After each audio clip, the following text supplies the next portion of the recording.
In this episode, we are getting ready for the new year by talking about all of our New Year's resolutions, goals, our theme of the year, and we're going to focus in specifically on why you should create a goal for the next 12 weeks. So instead of focusing on your New Year's resolution and thinking about the next 12 months, focus on the next 12 weeks. And in doing that, you can get more done in the next 12 weeks than some people do in a year. I hope you'll join me for this episode of the podcast.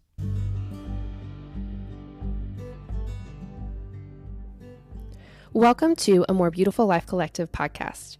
We know that in the hectic hurry of everyday life, it's easy to lose sight of what really matters. This is a moment to pause and realign your focus on the one who gives us peace and rest. We're focusing on discipleship, productivity, and homemaking as we live with eternity in mind. This is the place where you'll learn to create a life you love and cultivate your heart for God. I'm Casey Fletcher. Thanks so much for joining me. Hey everyone, and welcome to Season 2, Episode 21 of a More Beautiful Life Collective podcast. I'm your host, Casey Fletcher, and can you believe it? It is January 1st. So when this episode airs, it is going to be the new year. We are going to be in 2025, and it's just crazy. I can't believe how fast this year has gone. And I also can't believe all the things that happened over the past year. Thinking about the new year, we've made it through another year, and I think we can approach this next year head on as a gift given to us. But all too often, I think we look at the new year and it's bittersweet because we think about all the things in the past that we wish we could have gotten done, but we just haven't been able to do that for whatever reason. Maybe it could be life situations, things come up, new jobs, moving. There's so many things that happen over the course of a year that whenever we face the turn of the new year, we think, well, should we even dream? Should we even look for those things that we should get done? Now, for me, I think the new year is the perfect time to reset and make new goals. But sometimes, people approach the new year and they are just done. They don't want to think about goals because they don't want to feel the disappointment or the failure that comes with maybe not achieving those things. Much of what we talk about on a More Beautiful Life Collective podcast centers around one idea, that you need to take everything that you do and hold it up to the light of Scripture. So yes, that means doctrine. It means what you believe about God and Jesus and the kingdom, and we need to hold it up against Scripture. But also, I think we need to take all the other things that we do and hold it up to the light of Scripture. So that means goal setting, and it means parenting. It means even meal times. All of these things that we do, everything that we do, should be done for the glory of God, and everything that we do impacts our Christian walk and the walk of other people around us. I think we have to take what we do and measure it up to what Scripture commands. So as I was preparing for this, I was planning on recording this a few weeks ago, and then I had mentioned before that we were expecting baby number 3. Well, she came early, so she was due on December 29th, but she actually was born on December 17th. So we got a surprise and, a couple extra weeks with her, and it's just been great. And so today, as I'm recording this, I'm thinking back on all the things that I had planned to do before Christmas, all the goals and things that I had before Christmas. One of the things that I had wanted to get done was a cross-stitch stocking. So my family growing up, we always had these stockings and they had our names on them. And my mom had actually cross-stitched hers and my dad's and then my brother's. And so I wanted to make a matching stocking. And so my son has one, but my husband and my daughter and my new daughter, none of them have had their stockings made. And so I was working on that. And the thing about cross stitch is if you don't have enough light, you can't really see what you're doing and you're going to make mistakes because the holes are so fine that whenever you try to put the needle through, it doesn't work. And so one of the things that it made me think of is if you are not focused and not holding things up to the light, you can easily go astray. It's kind of like if you've ever been blindfolded or if you've ever had to, and it may be a keyboarding class, you cover up your hands and you try to type just by feel. some of us can do it, and with practice, it gets a lot easier. But if you haven't been typing before, then you can easily look down and you're like, what is this gibberish that I'm typing? Because it's hard whenever you don't see your hands while you're typing to know where your fingers are and to know that you're doing the right thing. And so really, I think that most of us, we want to live with intention. And living with intention means that we have to hold up everything to the light of Scripture. And so whenever the light goes away, just like whenever I'm cross-stitching and the light goes away, it can be easy to get off track and for your stitches to get messed up and for, it to start to look like a mess. Or if you don't have your eyes on the keyboard and you're trying to type, it can be easy for the words just to start to not make any sense because you're not typing what you think you are. Whenever we go through the motions without inspecting what we're doing, it's easy to get off kilter with life. And our work for God is going to look slightly off. So this is what I think it means to live with intention. If we're living with intention, we're living in the light of God's truth. And we can hold up all of our actions to the truth of Scripture and measure what we are doing. So as we talk about goal setting today and habit training and New Year's resolutions and themes of the year, really, I think this is a way to live with intention. It's not just being productive. It's not just accomplishing more. It's not becoming the best version of you. All of these things can be an admirable thing. It's good to be productive. It's good to try to make yourself the best that you can be. But really, whenever we're living with intention and we're setting these goals and we're doing these things, we're doing them for the purpose of living with intention and living righteously. Whenever we're making these goals, we're trying to live for the kingdom and make the biggest impact on the kingdom that we can with the small time that we have on earth. So today we're going to talk about how to set goals, which we've talked about before on the podcast, but I'm going to give you a new idea. So this is something that I've learned in the past year, and it's especially applicable this year for me, looking at the year that I've had. And so last year, one of the things that we talked about was, is goal setting biblical? We don't really, all the self-help, productivity, jargon and all that kind of stuff wasn't really written about in the Scripture. And so I think sometimes, we have people who are so focused on self-help that it becomes almost an idol where they're just making themselves and their productivity the idol of their lives.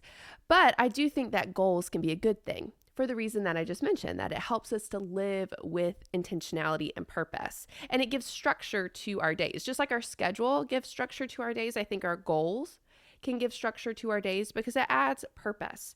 And it also can kind of clarify our hopes and desires. So we're not moving from one thing to the next thing to the next thing.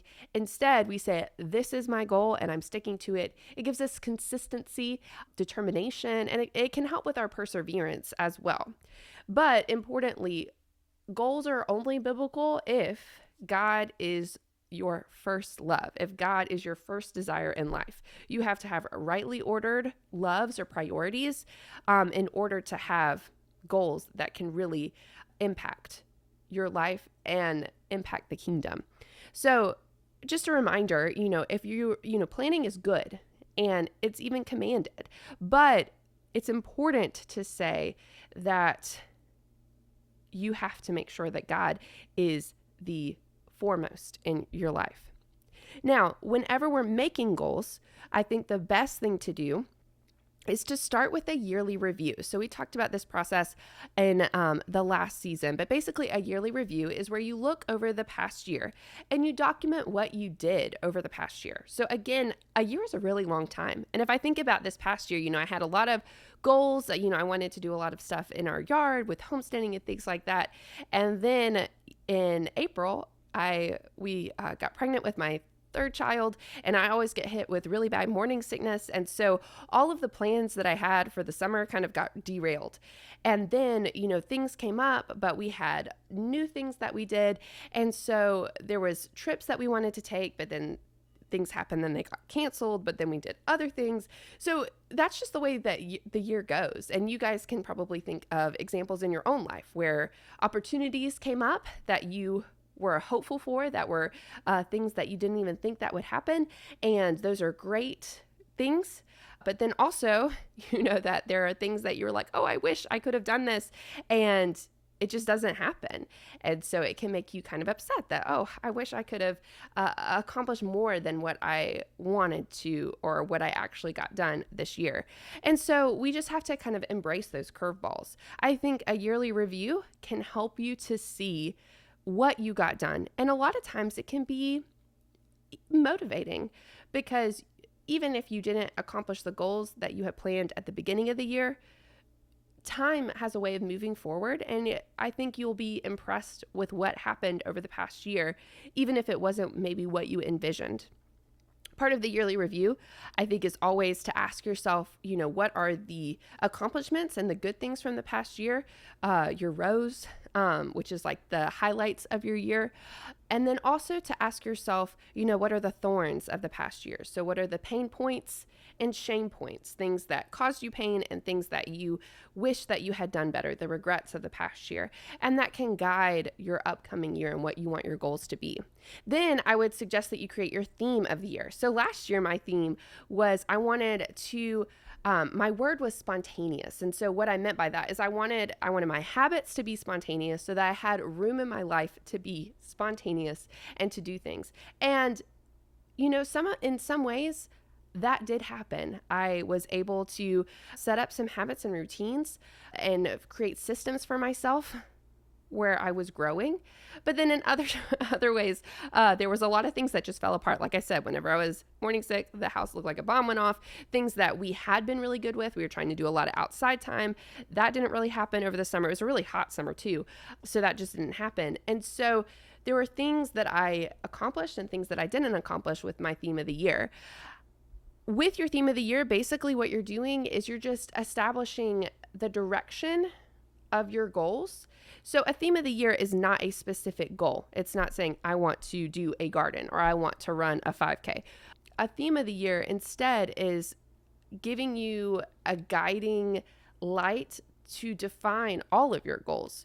So if your goal, for me this year, my goal is intentionality. I want to be intentional with my time. There's some habits that we've gotten back into with screen time and things that I want to kind of limit in the upcoming year.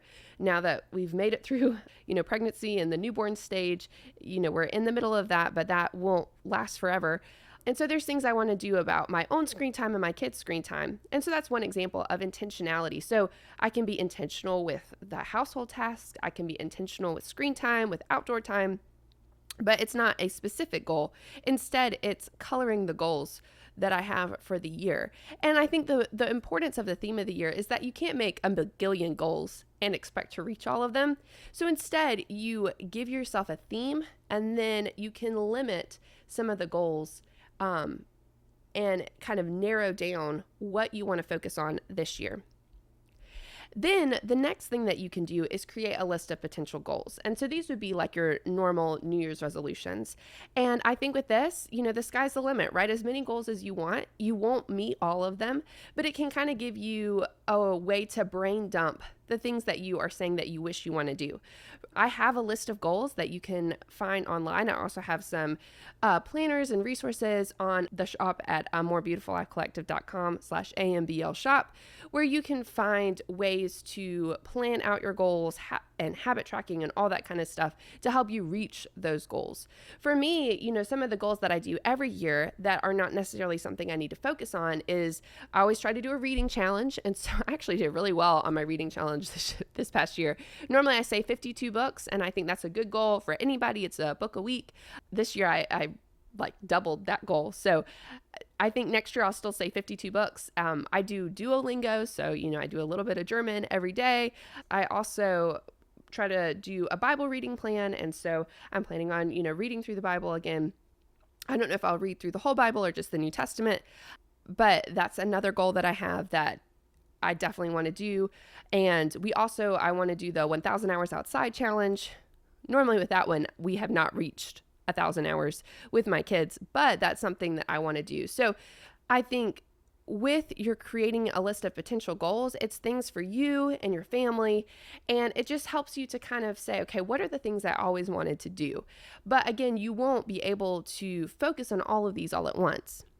After you create a list of potential goals, like I said, we won't be able to do all of the goals all at once. Like reading 52 books in a year, that's something that's just a habit. If you say, okay, I'm going to read a few pages in the morning or read a few pages at night, that would be something that you would work on throughout the year.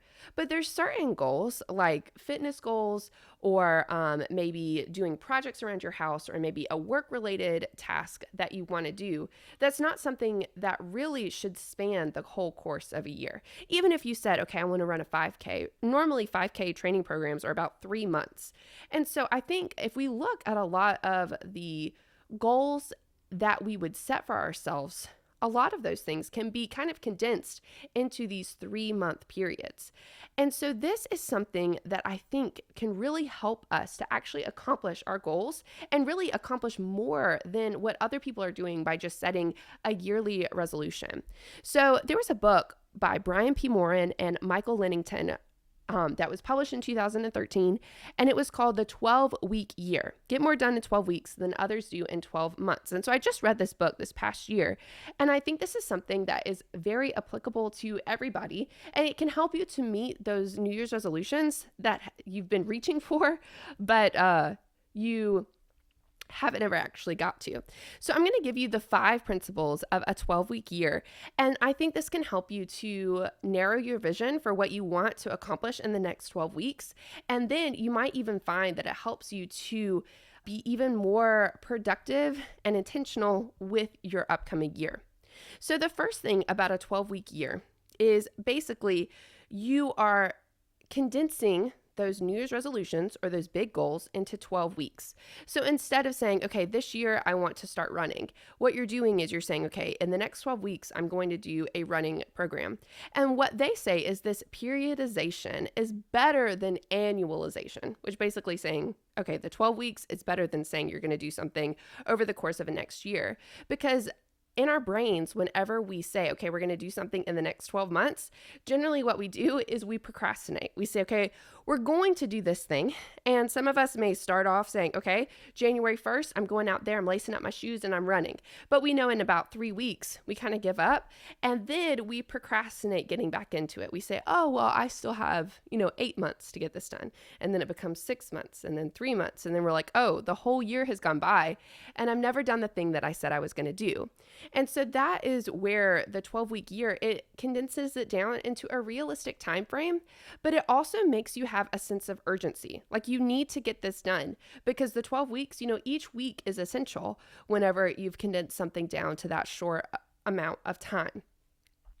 And so this actually helps us to do more with the time. The other way that it helps us is whenever you condense something down, then you have that time at basically the beginning of each season where you can pause, reset, and refocus what you want to accomplish in the next 12 weeks. So basically, one of the things that I mentioned is, I want to start a garden. And so we're going to plan on doing that this year. But obviously in January, I could order seeds or something, but it's not really a big goal on my radar.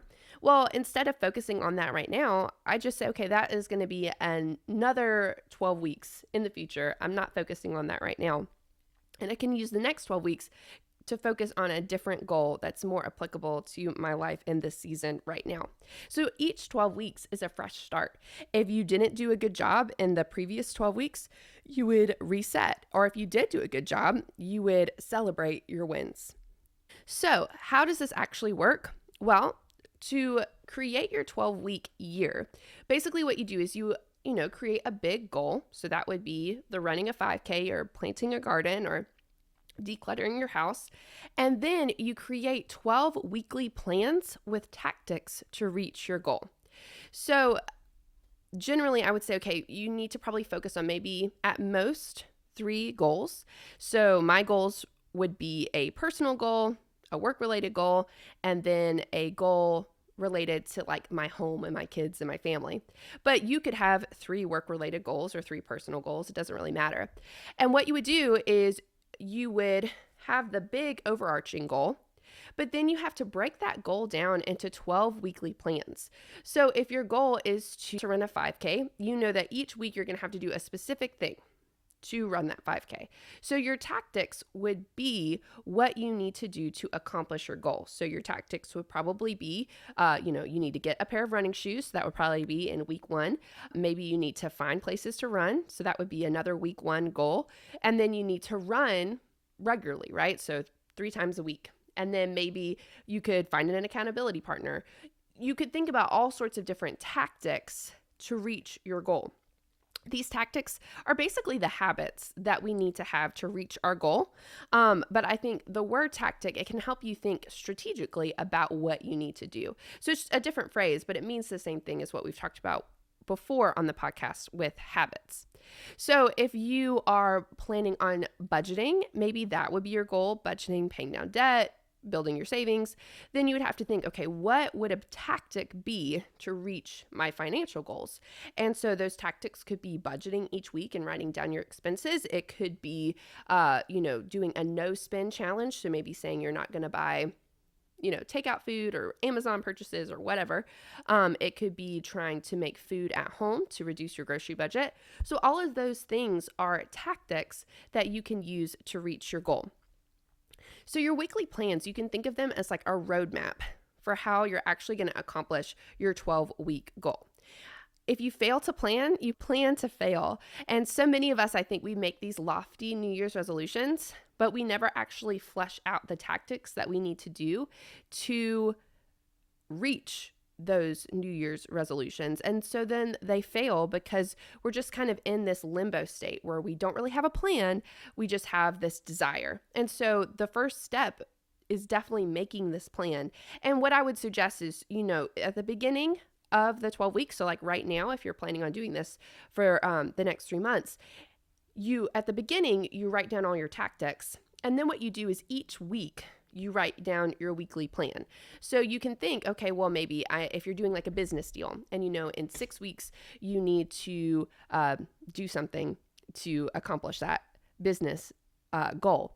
Then you would write down that tactic at the beginning. And then whenever you planned, you would refresh your memory. So you go back to the tactics that you wrote down, and then you would add it to your plan for the week. And then you can also add it to your planner. The next thing that you need to do, so this is principle number 3, is you need to score your tactic execution each week.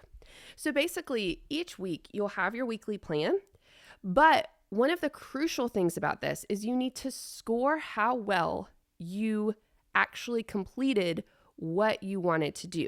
So you need to score your execution each week. This is something that I think can make us a little bit uncomfortable because a lot of times we do tend to not follow through, especially in the beginning whenever we're learning these habits. But this is where I think the rubber meets the road. Whenever we see, okay, this is how I'm accomplishing these things and this is where I'm not accomplishing these things, then it can make us feel like, oh, okay, this is how I need to get this done. I think by scoring your execution, it can help you see where you're accomplishing things and where you're failing. So what I would do is I would have your weekly plan, and then you would basically give yourself a score of every time that you did the tactic. So if you said, okay, well, week 1, I want to get a pair of running shoes, find a running plan, and go running 3 times a week, you would put a check mark each time that you did those things. And what you want to shoot for is 85% completion, execution score of 85%.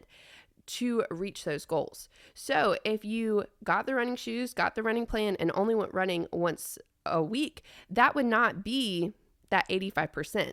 And the thing is if you recognize that you're not reaching that 85% mark, then you can know, okay, well, I probably am not going to reach the goal that I'm trying to achieve.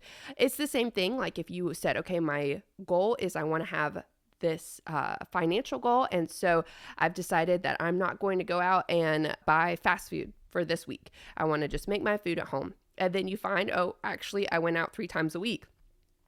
Well, again, you're not reaching that 85% completion or execution rate. And so because of that, you know that probably what you're going to see at the end of the 12 weeks is you're not going to meet your goal. And I think can give you that data, because a lot of us, whenever we're making these goals, we just have this thing that we want in our minds, but we're not really measuring our progress. But this can give you that data basically day by day. Over the past 3 months or so, I had wanted to try to get the house ready, nesting, getting it ready for baby. And so there were certain things for daily routines that I wanted to do, that I had a little habit tracker execution scorecard. And so I would mark each day whenever I would do my morning routine and evening routine, and then every day where I would check, if I did a specific extra task. And I could tell the weeks, like by the state of the house, where I was being consistent in trying to check off all the things, all of my tactics, and the weeks where I wasn't. And so I think this is just something that is very crucial for us if we actually want to achieve those goals. In the book, The 12-Week Year, they make a distinction between lead and lag indicators. So a lag indicator is that big end result. So if you want to lose weight, the lag indicator would be like saying, okay, I want to be this weight, or I want to lose 10 pounds.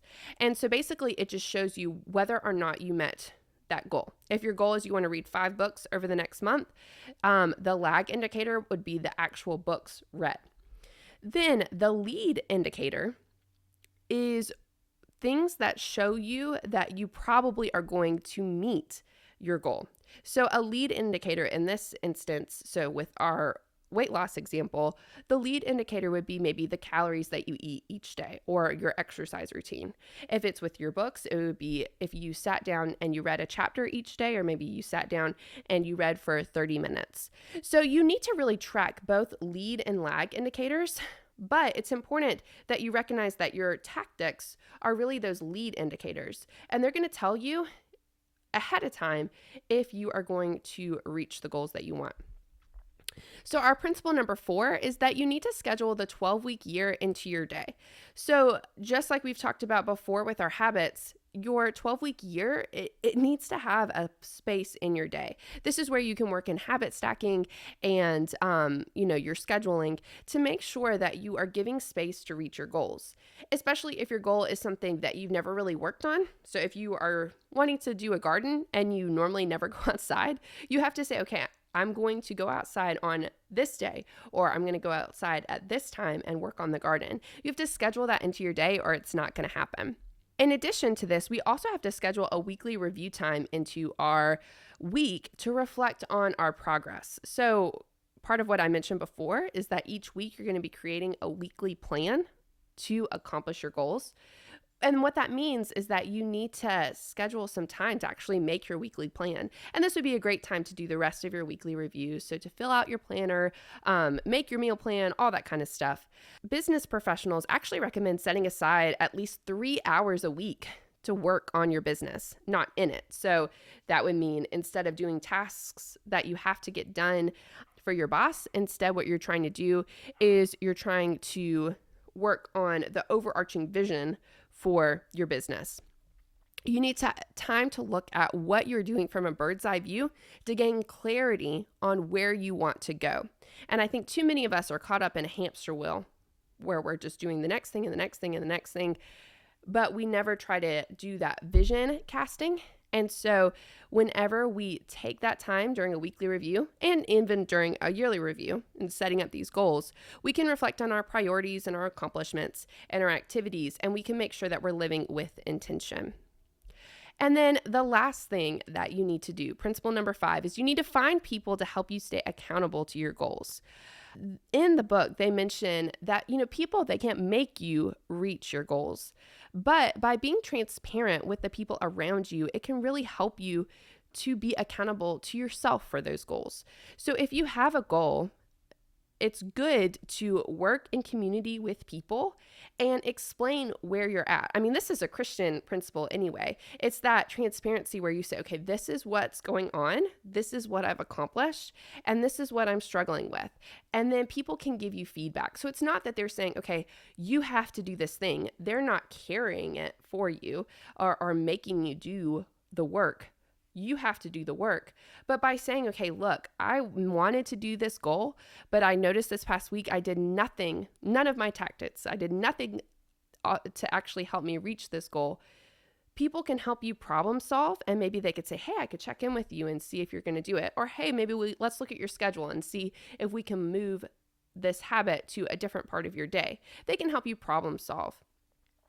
So the way that they talk about it is they have a weekly accountability meeting that helps the people in these groups to reach their goals.